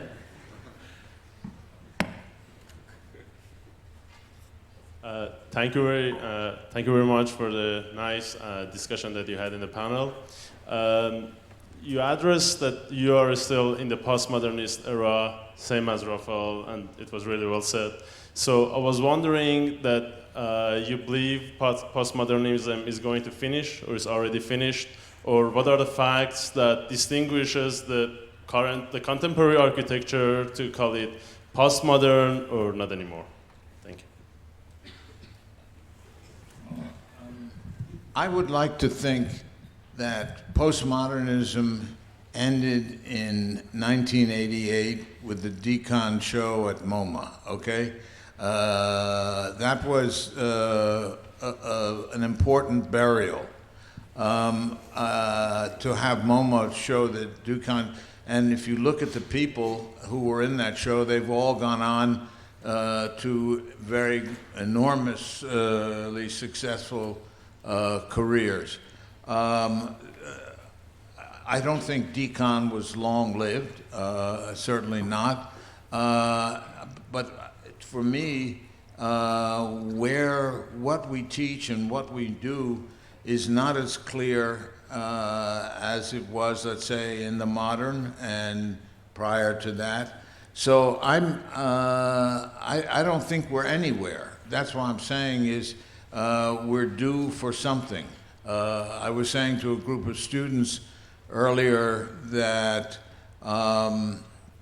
Venturi wrote his book in, let's say, 66 to 68. Many books were written. Rossi's book, Theories of the Architecture of the City, Tafuri's book, Theories in History, Derrida, one of his first books, everything around 66 and 68. If you go back 50 years before that, 1918, the end of the Great First War, the beginning of l'esprit nouveau and the first ideas in modern architecture. And we're now 50 years on from 68 is 18. It's time for another book or another idea. And I believe very strongly in the future, in the people that are sitting here and that sit in these kinds of sessions all over the world, that out of that this generation will come the next architecture. I have no doubt about that. I can't see what it is, but I see young people thriving who are, let's say, approaching 40, just as many excited young people doing things. So I'm very hopeful that something will happen. What I think it is, I don't know, and I wouldn't want to speculate. Okay, thank you. There's one over there. No, further up, and then you're next in the white shirt.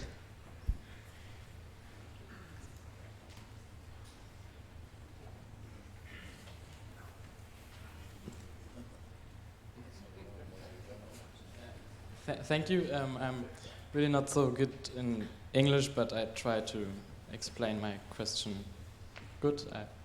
Sorry, I'm really, yeah. Okay. I have also a question to this postmodern point or thing. So the idea of postmodernism or these category postmodern category, I think, well, my question is, do we now need any category to understand the history? So why we make these name postmodern, or why we need to say that this period or any period was postmodern? Could we go away from? Oh, I'm so bad in English, but could we go away from these categories, from these names, postmodern and these ages? Yep. Well, I'm not responsible for it, but I can therefore give an answer. The answer is it's completely hollow. It doesn't mean anything. You use a term that includes simply because it's after a certain phase, right? Post-modern. Presumably we know what is modern. And we just discovered in our discussion that it's not at all as perfectly clear as it's made out to be, and the mere fact that something comes afterwards does not yet amalgamate it into one other new category. This, I think, is the long shadow of an unfortunate way of looking at history, as if history were developing its own bags into which you can pack its material, and you can safely say this pre-war, post-war, right, and so forth. What does it do? It induces laziness instead of really taking phenomena or ideas for what they may be and what they might still hold. You are filing them away. It's a gigantic, exaggerated administrative act. This history management, rather than actually history understanding or deriving any kind of critical grasp from it. Plus, it undermines the very, very old, significant notion that what looks alike isn't necessarily of the same ilk. And what may look very much like something else does not necessarily assimilate it into a generative context in which it must be assumed to have come out of the same thing, right? That itself is a philosophical barrier that you'd have to take. I said, forget about any of this stuff. Look at the buildings, what they actually do, what conceivable cognitive benefit you can derive by studying and entertaining the building as a proposition. And very quickly you will realize that there's no proposition. It's just a real estate investment, or the other one is just a managerial, organizational way of taking care of certain problems. Something that modernism has amply proven to be basically futile, because you will never get to architecture in that process. You always put an obstacle to it in front of you. So therefore, take a fresh look, take a critical look most of all, and don't feel constrained by these preconceived cliches about what is what and where you would put it. Very good. Thank you.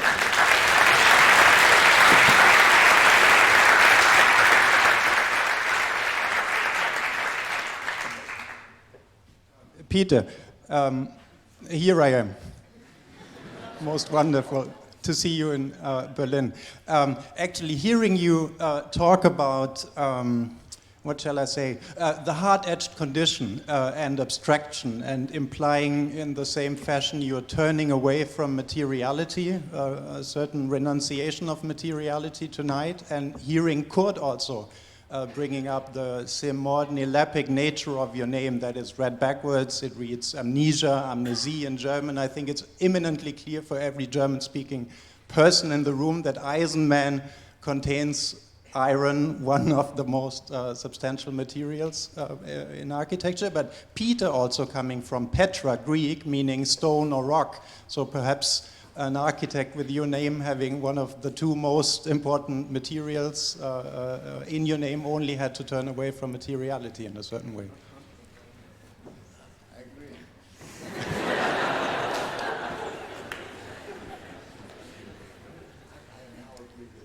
Okay. Any other question? Oh, over there. Here, on your left.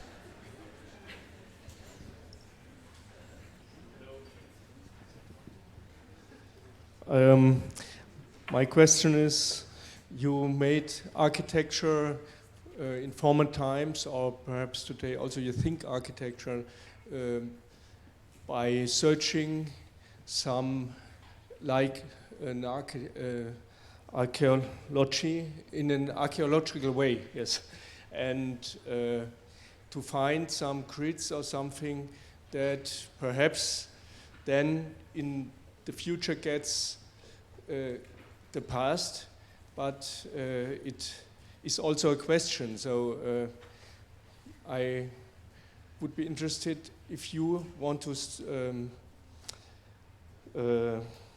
give questions to the people in the future by your architecture, because it is not, it's the abstraction that is the question.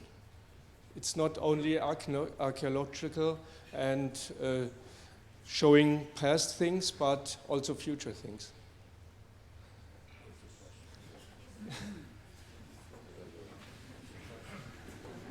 What is exactly the question? Yes, the question is if you want to have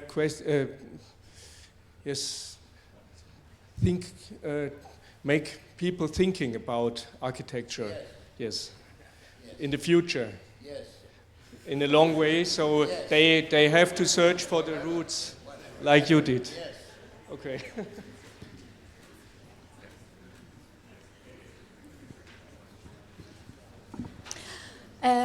Hello, gentlemen. I would like to know what advice would you give to the next generation of architects? Thank you.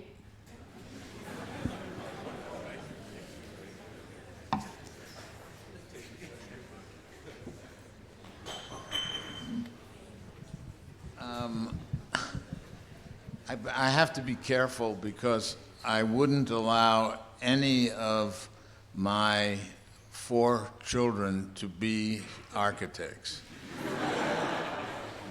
But once you've decided that that's what you're going to do, against parental advice, friend advice, grandparents' advice. Take risks. And to me, the only way to be an architect is to risk, not risk people's lives per se, but people's ideas about what it is that we do. And to me, without taking risks, you might as well be an accountant. Accountants don't take much risk. And I think architecture is as risky as a surgeon, etc., or sometimes as a lawyer. So to me, the great hope is that people in this audience will take risks, and that is finding out what risks are is not difficult. If you have a problem, you can send me an email. I'll let you know.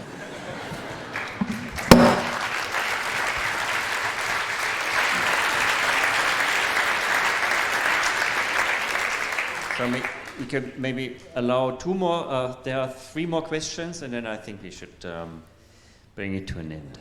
Yes, have a drink and something to eat.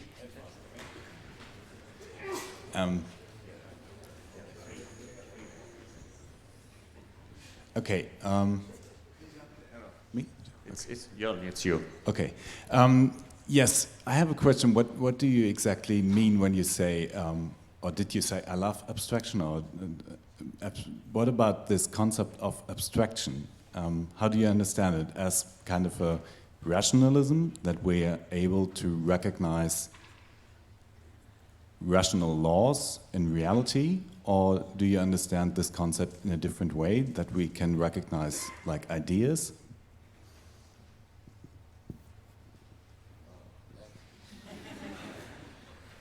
Maybe my colleagues will answer what is meant by abstraction, because if I really had to think about it, it would take me a few days, and then it would take me an hour to do it. I can't give you an easy answer. I would hope that you would understand, most people would understand what abstraction is. I suppose it's not so simple. So I'm sorry to dodge it, but maybe one of my colleagues will. Maybe the philosopher. Yeah, the philosopher, Petar. Tell us what abstraction is. You have a I know it when I see it. You have a Hegel's text on who is thinking abstract, small text. That will be enough. Okay. Yes.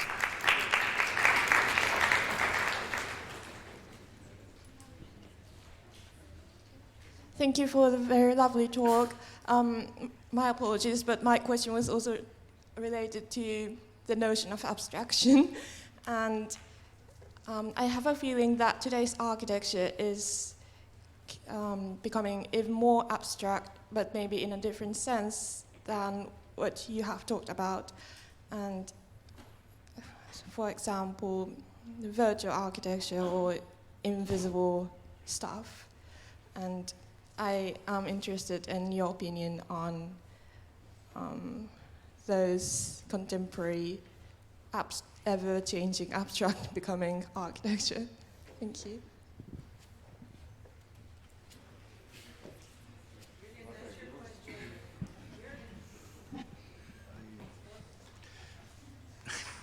I am reluctant to take the phone again, because perhaps I should do the issues even more unclear than they are in this very moment. And then I would like to distinguish, we are talking about ideas, I would like to distinguish in this moment between ideas and ideology. How are ideas related with form?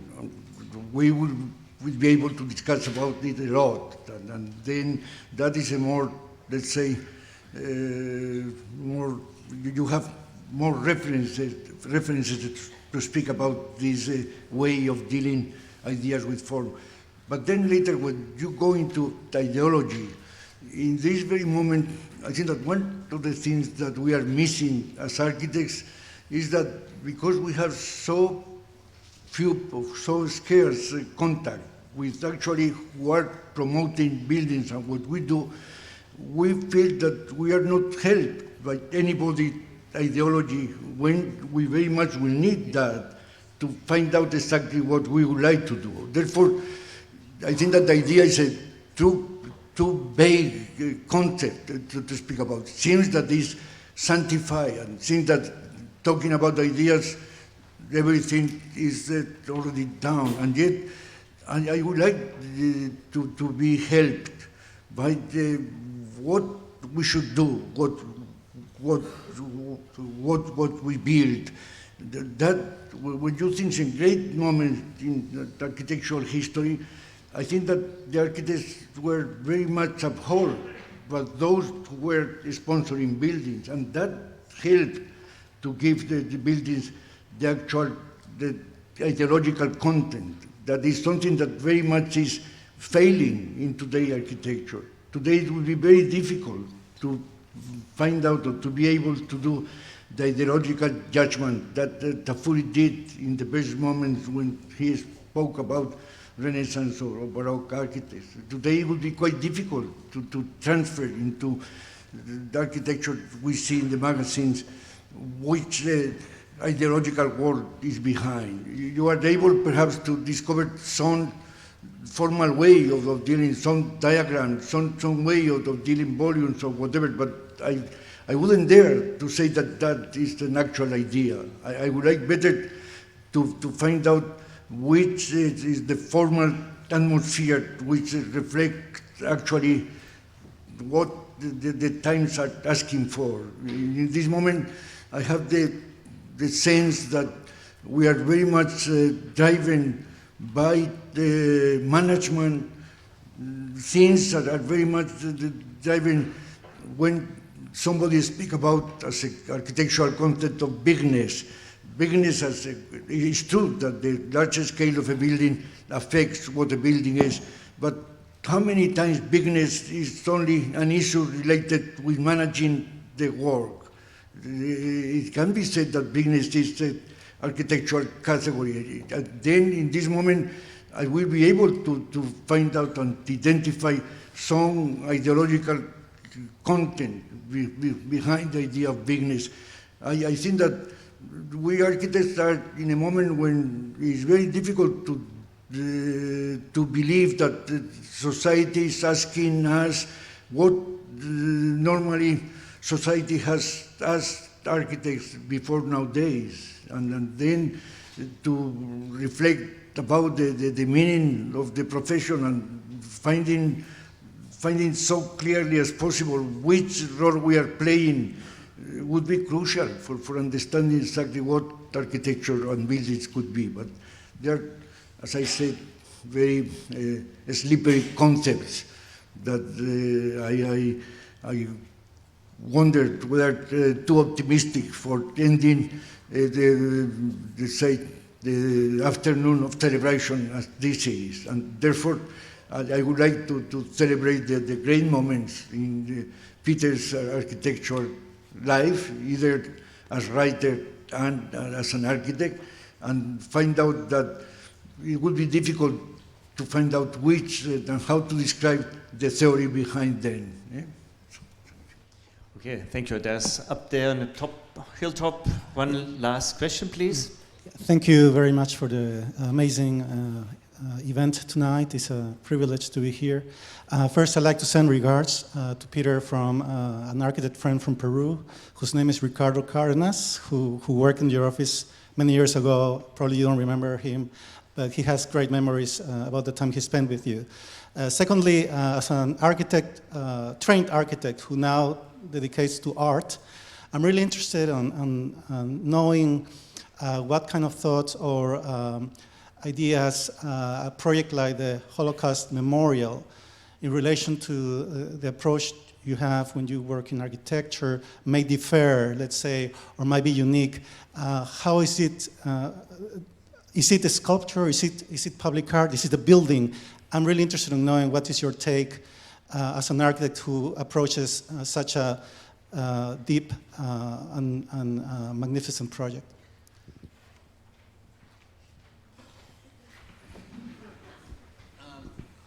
I don't mean to give silly answers, but it is what it is. You can say it's sculpture, and I say, okay. You can say it's art, I say, okay. You can say it's architecture, okay. You can say it's earth art.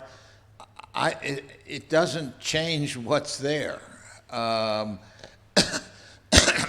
Did I expect what was there when we did it? No.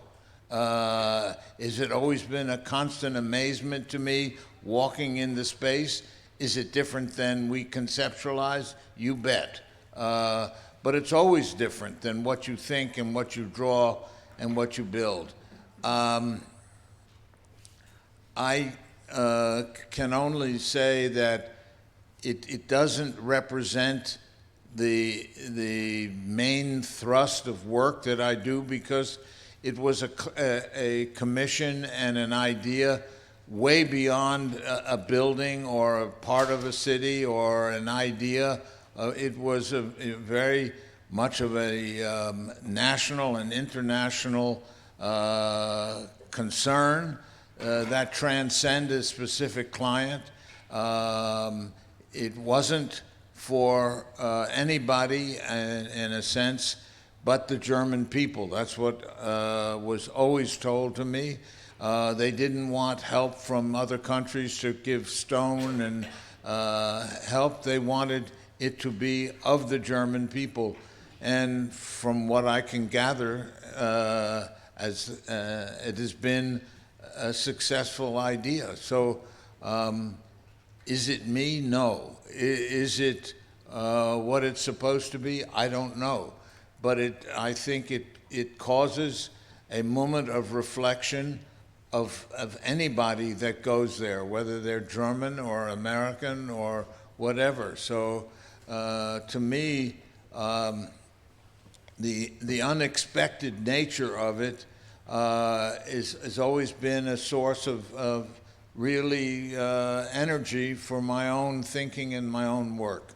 And I never look back on projects. I don't feel they belong to me. They belong to whomever they were. So therefore, I'm really loath to say anything about the memorial, other than I'm very pleased that we were able to do something that will remain for a long, long time in Berlin. And that I can't say for many of my other buildings. They disappear as quickly as I can make them. So I feel somewhat gratified by the fact that those pillars will be there for quite some time. Thank you very much.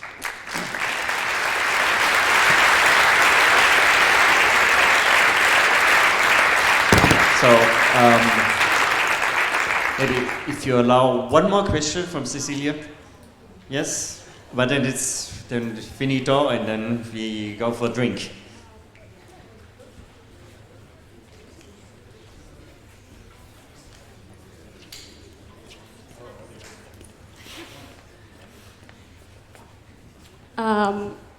My question is for Peter, but also for Rafael. Because I have to say I was kind of expecting a little bit more of confrontation between the two of you, because you have quite different positions regarding architecture. And we were taking this semester a seminar about overcoming metaphysics. We were discussing yesterday about it.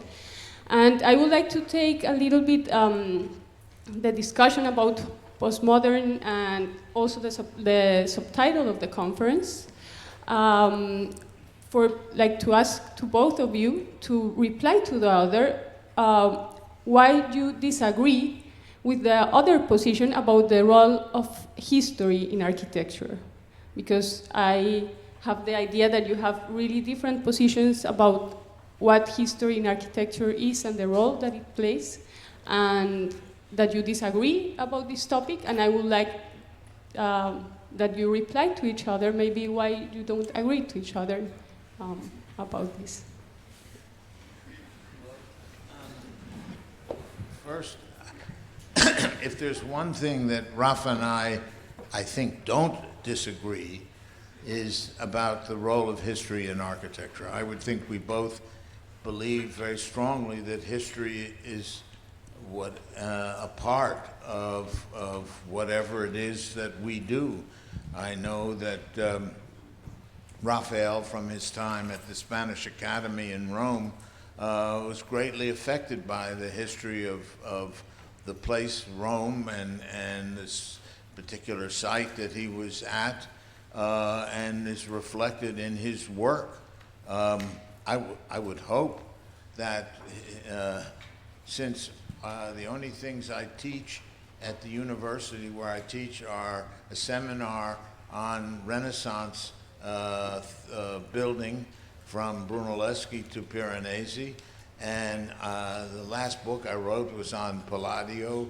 I don't know how I could be thought to be far from history, so I don't know, maybe Rafa would answer, but I think there's one thing that we remain very close on is the need for an expression of historical relevance in the work that we do.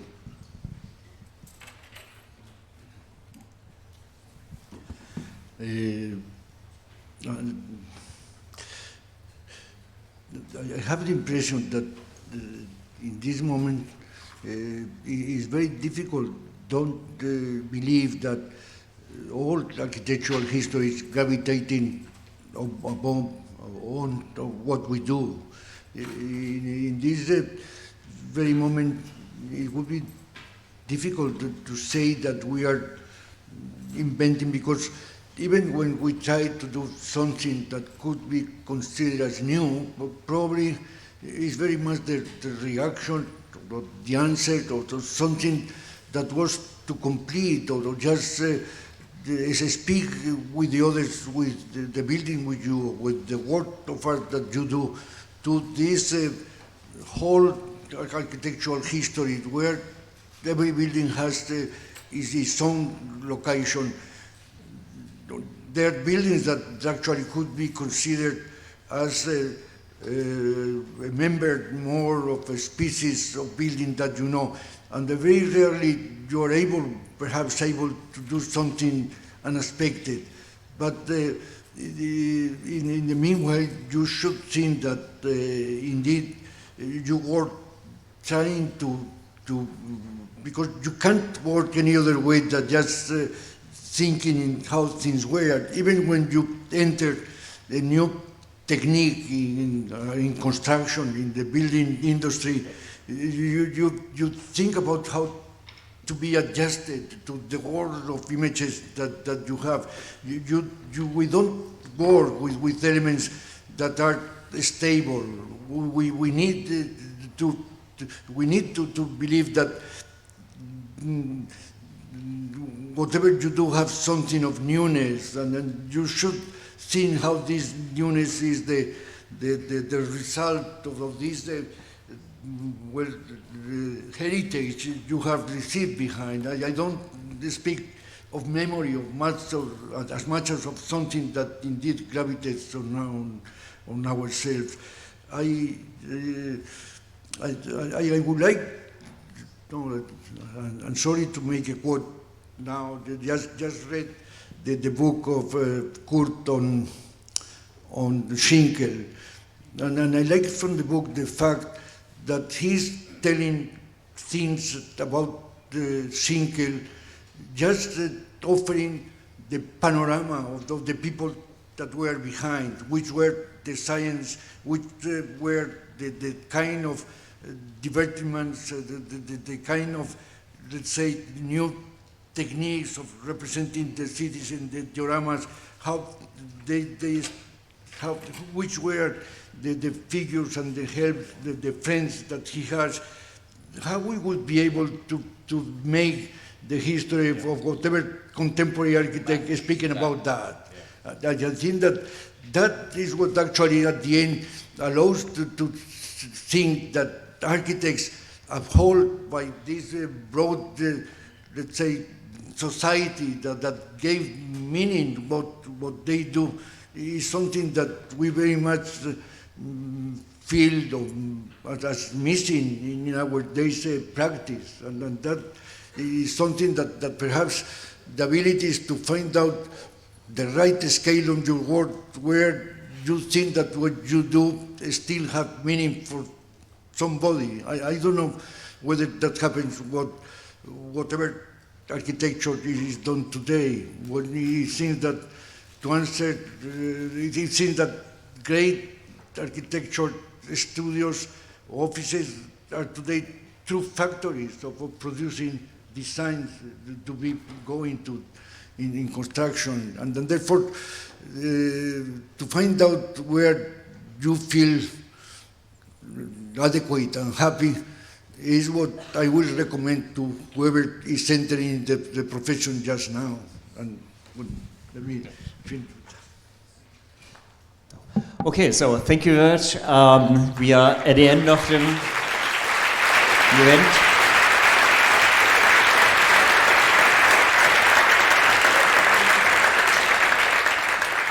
And I would like to make two announcements. One is that tomorrow at 1:00 p.m. In our main building there will be the official awards ceremony. And I think it will be interesting since it was already announced that Kurt Forster will do the laudatio, and there will be also a little panel talk between Peter Eisenman and me.